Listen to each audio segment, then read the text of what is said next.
अस्सलाम वालेकुम, welcome back to the channel. कैसे हैं आप सब लोग? उम्मीद है सब ठीक ठाक होंगे, खैर खैरियत से होंगे और जहाँ कहीं पे भी होंगे दुआओं को याद रखते होंगे। हाँ जी, ये अभी हम लोग आए हुए थे डीएचए में। यहाँ पे हेल्थ सेंटर है। यहाँ पे मैं अपनी बेटी की वैक्सीन के लिए आई थी, लेकिन उसकी वैक्सीन का कुछ इशू हो गया था। पहले जब हम लोग वैक्सीन लगवाते थे तो कार्ड पे मेंशन होता था, सिर्फ सिग्नेचर्स होते थे, डेट मेंशन होती थी और नेक्स्ट अपॉइंटमेंट मेंशन होती थी और जो इंजेक्शंस लग गए वो मेंशन होता था। लेकिन जो लास्ट हमने वैक्सीन ली थी, जो 1 ईयर की वैक्सीन थी, उसके बाद उन्होंने 18 मंथ्स की वैक्सीन के भी मेंशन करके उसके भी सिग्नेचर्स कर दिए हुए थे। और जब दोबारा मुझे कुछ कुछ हफ्ते पहले एक कॉल आई कि आपकी बेटी की 18 मंथ्स की वैक्सीन रहती है, हम लोगों को लगवाने के लिए दोबारा गए। उन्होंने कार्ड को देखा नहीं, उन्होंने सिस्टम में बस देखा, सिस्टम में अपडेट नहीं हुआ तो उन्होंने मेरी बेटी को वैक्सीन लगा दी। उसके बाद जब उन्होंने कार्ड ओपन किया उस पर सिग्नेचर्स वगैरह करने के लिए, तो उसमें ऑलरेडी मेंशन था कि बच्ची को तो वैक्सीन लग गई हुई है 18 मंथ्स की। तो इतना ज़्यादा इशू क्रिएट हो गया, उसकी वजह से मुझे अभी दोबारा यहाँ पे आना पड़ा। यहाँ पे कोई 2 घंटे की मेरी लड़ाई हुई यहाँ पे इनके साथ, क्योंकि ऑब्वियसली अगर डबल डोज हो जाएगी वैक्सीन की तो आपको सबसे पहला कंसर्न यही होता है कि आपकी बच्ची ठीक रहे, बच्चों को कोई प्रॉब्लम नहीं होनी चाहिए डबल डोज के साथ। लेकिन शुक्र अल्हम्दुलिल्लाह 2 घंटे की इतनी जंग मारने के बाद उन्होंने बताया कि नहीं ऐसा कुछ है नहीं। डॉक्टर के साथ कंसल्ट किया, दूसरी नर्सिस के साथ कंसल्ट किया, सारा कुछ करने के बाद तो उन्होंने बोला सिर्फ डबल डोज हुई है, उसमें भी 6 मंथ्स का गैप आ गया, तो कोई इतना प्रॉब्लम है नहीं बच्ची को, तो ठीक रहेगा सब। लेकिन आप लोग कभी भी अगर कहीं से ये फ्री हेल्थ सेंटर जो है यहाँ से अगर वैक्सीनेशन के लिए जाते हैं बच्चों की, तो आपको ये ध्यान रखना चाहिए कि अगर आप दुबई हेल्थ सेंटर्स में जा रहे हैं तो कंटिन्यू वहीं पे ही रखें। बीच में अगर आपके अपॉइंटमेंट्स मिस हो जाती हैं तो एमिरेट्स हेल्थ सेंटर में नहीं जाएं। अगर वहाँ पे जाएंगे तो उनका एक अलग प्रोसीजर होता है, वो उस हिसाब से अपने साइंस और उनके इंजेक्शन, उनके नाम सब अलग होते हैं, तो फिर वो बहुत ज़्यादा आगे जाके मेस क्रिएट हो जाता है। सिस्टम्स में अपडेट नहीं होता, क्योंकि इसका पहले डीएचए था, वो डीएचए के सिस्टम्स में अपडेट नहीं था। बहुत ज़्यादा प्रॉब्लम होगी। एनीवेज़, ये यहाँ का जो हेल्थ सेंटर है, ये देखें कितना ज़बरदस्त हेल्थ सेंटर है बच्चों के लिए। ये सारा कलरफुल है, यहाँ पे गेम्स हैं, उन्होंने वॉल में इस तरह से गेम्स को एडजस्ट किया हुआ है कि कोई बच्चा उसको निकाल के लेके नहीं जा सकता है, ख़राब नहीं कर सकता है, तोड़ नहीं सकता है, कोई ड्रामा नहीं हो सकता यहाँ पे माँ बाप को तंग करने वाला कि इसने पकड़ लिया तो अब उसको लेके दो, उसने पकड़ लिया तो अब उसको लेके दो। कोई लड़ाई झगड़ा नहीं, कुछ नहीं। ये छोटी छोटी एलसीडीज़ यहाँ पे अटैच हुई हुई हैं। बच्चे आए देखें, उनको पता है कि अंदर से इंजेक्शन लगवा के जब बच्चों ने निकलना तो एक तूफ़ान यहाँ पे शुरू होना है। बच्चों ने रो रो के पूरा सेंटर सर पे उठा लेना, इसलिए उन्होंने पहले उनकी एक्टिविटीज़ ऐसी अरेंज की हुई हैं कि खुद ही अपने ध्यान लग जाए, माँ बाप का जीना हराम ना करें। यहाँ से हम लोग निकले तो दुबई चले गए। मैंने आपको बताया था मेरी एक फ्रेंड है, उसका डाइवोर्स हो गया था। 3 महीने उसकी शादी रही, उसके बाद उसका डाइवोर्स हो गया था। वो भी फ़ोन पे हुआ, लड़का सऊदीया चला गया, उसने वहाँ जाके उसको फ़ोन पे डाइवोर्स दे दिया। अजीब शक्की मिजाज आदमी था, जालिम लोग थे, इतने इतने अजीब, इतने बदतमीज़ जाहिल लोग थे। कहने को वो बहुत पढ़े लिखे, माँ उसकी साइकेट्रिस्ट, पता नहीं अपने बच्चे का इलाज क्यों नहीं कर सकी, बच्चा उनका साइको ही है। अभी भी उसका वही हाल है कि पता नहीं, समझ नहीं आती है। 35 साल का, 40 साल का आदमी हो गया हुआ है, उसको किसी ने अपनी लड़की क्यों नहीं दी थी।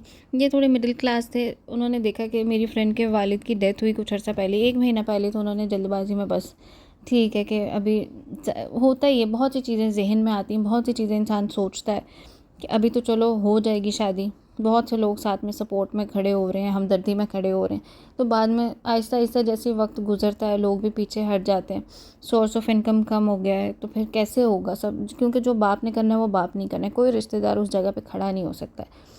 तो उन्होंने कर दी शादी बच्ची की, लेकिन बाद में जो उसकी पूरी ज़िंदगी एक तरफ और उसकी ज़िंदगी के ये 3 महीने एक तरफ, बहुत बुरे हालात। ऐसे आदमी की आप क्या ज़हनी हालत का अंदाज़ा कर सकते हो कि अगर वो जा रहा है सऊदीया तो अपनी बीवी की अलमारी में कितने कपड़े उसके पड़े हैं वो भी काउंट करके जा रहा है कि गर्मियों के कपड़े कितने हैं, सर्दियों के कपड़े कितने हैं, शादी पे पहनने वाले कपड़े कितने हैं, ये ख़त्म होंगे तो दोबारा पैसे दूंगा और कपड़े बनाने के लिए, और ये कपड़े इधर से उधर नहीं होने चाहिए। डेली सास कपड़े गिनती है। और इसके अलावा भी बहुत सी बातें, रूम में जा रहे हो तो डोर लॉक नहीं करना, वॉशरूम में जा रहे हो तो डोर लॉक नहीं करना, सारा दिन किचन में ही बैठे रहो, किचन की काम करते रहो, पता नहीं क्या कैसे लोग पाए जाते हैं, पता नहीं। अजीब ही ज़िंदगी। अभी भी उसके डिवोर्स के पेपर्स जो हैं वो अभी तक उसको नहीं मिल रहे हैं। तरह तरह की अदालतों में धक्के खाओ, तरह तरह की जगहों पे जाओ, अकेली वो बेचारी, क्योंकि वालिद है नहीं, भाई की तबीयत नहीं ठीक है, वो क्या क्या करे अकेली, तो वो बहुत ज़्यादा डिप्रेस थी। पता नहीं लोग भूल जाते हैं कि उनकी भी कोई आखिरत है, उन्होंने भी रब को मुँह दिखाना है। ये अब तो खैर महीने ही बड़े मुबारक चल रहे हैं, ऐसे महीनों में तो दुआएं भी बहुत जल्दी अर्शों तक जाती हैं।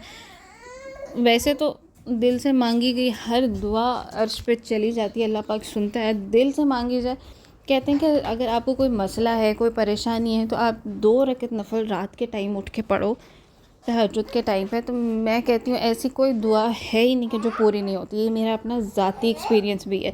जब कभी भी मेरी ज़िंदगी में कोई मुश्किल आई है, कोई परेशानी आई है, या मैं किसी चीज़ को लेके बहुत ज़्यादा डिप्रेस हूँ, मैंने रात के टाइम उठ के जब भी 2 नफल पढ़े हैं, पढ़ के हज़रत फ़ातिमा रज़ी अल्लाह ताला अन्हा को हदिया किया है और दुआ मांगी है।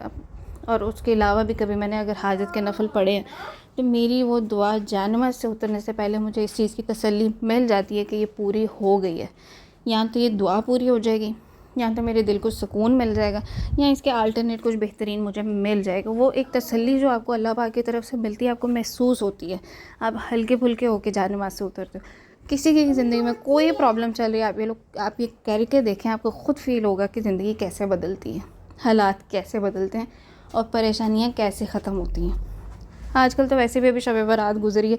अच्छा, ये अलग ही एक ना शोशा चलता रहता है। जैसे ही शब बारात आती है, स्टेटस लग रहे होते हैं, जी हमें माफ़ कर दें, हमने आपका दिल दुखाया है, हमसे गलती हो गई है।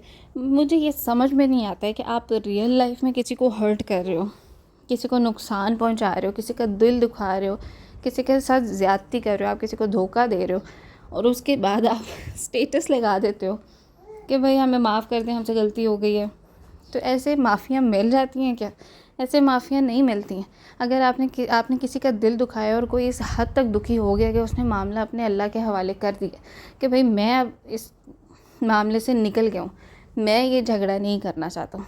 कहते हैं ना कि ये तो हमारा दीन भी हमें कहता है कि अपने हक़ के लिए बोलो, अपने हक़ के लिए लड़ो, लेकिन जहाँ पे आपको लगता है कि अब यहाँ पे झगड़ा हो जाएगा, हालात बिगड़ जाएंगे, आपको आपकी ज़ुबान से कुछ ऐसे लफ्ज़ निकल जाएंगे जो अच्छे नहीं हैं, तो वहाँ पे आप अपना मामला अल्लाह पाक के हवाले कर दो, ये बोल के कि ये मामला मैंने अपने अल्लाह के हवाले कर दिया, इस मामले का ज़ामिन अल्लाह है और अल्लाह का नबी है।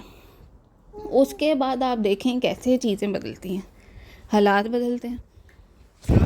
हालांकि अपना हक़ छोड़ना, अपनी जहाँ पे आप सही हैं वहाँ पे भी आपको खामोशी इख्तियार करना सबसे मुश्किल काम है। सब्र वहाँ पे कर लेना बहुत मुश्किल काम है। इसीलिए तो कहते हैं सब्र तो करना ही वहाँ पे चाहिए जहाँ पे सब्र करना मुश्किल है। जहाँ पे सब्र करना मुश्किल है वहाँ पे सब्र कर लिया तो समझ लें वहीं पे ही अजर है, वहीं पे ही सब कुछ है। मुशक्क़त पे ही अजर मिलता है। दिलों पे मुशक्क़त करें, अजर मिलेगा ही मिलेगा। बहुत से मामलात ऐसे होते हैं जहाँ पे जब खामोशी इख्तियार कर ली जाती है ना, ये मेरे अपना एक्सपीरियंस भी है, जहाँ पे मैंने खामोशी इख्तियार की, वहाँ पे मैंने चीज़ें अपने लिए ऐसे बदलते देखी हैं। और जिन लोगों ने मेरे साथ ज़्यादती की थी, बहुत से मामलात ऐसे रहे जहाँ पे मैंने अपना हक़ छोड़ा भी है, चीज़ों को छोड़ कर आगे बढ़ गई कि कोई नहीं, ये दुनिया ही तो सब कुछ नहीं है ना, ये दुनिया के मामलात ही तो सब कुछ नहीं है ना, एक आगे भी दुनिया और वही दुनिया सब कुछ है, वहीं पे ही जाके जो मामलात होने वही सब कुछ है, उन्हीं पे ही जज़ा भी और सज़ा भी। आप खुद अपना हक़ छोड़ दें लेकिन किसी का हक़ ना मारें, वहाँ पे देखें फिर अल्लाह पाक आपको कैसे नवाजते। फिर दुनिया भी देखती है, सब देखते हैं। ज़्यादती करने वालों के साथ जो मामलात हो रहे होते हैं वो भी दुनिया देखती है, और जिन्होंने बर्दाश्त किए होते हैं उनके साथ उनकी ज़िंदगी भी सब देखते हैं। हर नेमत पे फिर अल्लाह पाक नवाजता है, फिर चाहे वो इस दुनिया की हो चाहे अगली दुनिया की हो। अगर यहाँ पे आपको नहीं मिल रहा है तो आपको वो सुकून अल्लाह पाक ऐसा अता कर देगा, आपके लिए आसानियाँ ऐसी हो जाती हैं कि वो भी आप परेशान हो जाते हैं कि अल्लाह ऐसी कौन सी नेकी कर दी है कि इतनी आसानियाँ। परेशानियों में भी आपको सुकून, दिलों का सुकून आपको मिला होता है, और सबसे बढ़ के तो सुकून ही है। अब ये शबान का महीना चल रहा है। शबान के महीने में कहते हैं कि इंसान को पाक कर दिया जाता है, जन्नत के 300 दरवाजे खोल दिए जाते हैं। आगे रमज़ान आ रहे हैं, बहुत मुबारक महीना है। कोशिश करें जितना हो सके, अगर थोड़ा भी पढ़ रहे हैं, थोड़ी इबादत भी कर रहे हैं, तो भी खलूस के साथ करें। कहते हैं तासीर मैटर करती है, तादाद मैटर नहीं करती है। तो क्वांटिटी की तरफ नहीं जाइएगा, क्वालिटी की तरफ जाइएगा। चाहे आप 2 नफल पढ़ें, लेकिन इस तरह से पढ़ें कि वो 2 नफल ही आपको बख्शवाने के लिए आपके काम आ जाए। अपनी दुआओं में मुझे भी याद रखें, मेरी फैमिली को भी याद रखें, हम सबको अपने दुआओं में याद रखें। आप सब भी मेरी दुआओं में याद है। मेरी वीडियो कोई एक बंदा भी अगर देख ले और उसको मेरी वीडियो से कुछ अच्छी चीज़ सीखने को मिले तो यही मेरे लिए सब कुछ है। ज़्यादा लोग देखें और उनको मेरे से कुछ सीखने को ना मिले तो फ़ायदा नहीं है। अपना बहुत ज़्यादा ध्यान रखिएगा। मिलते हैं अगली वीडियो में, तब तक के लिए खुदा हाफ़िज़।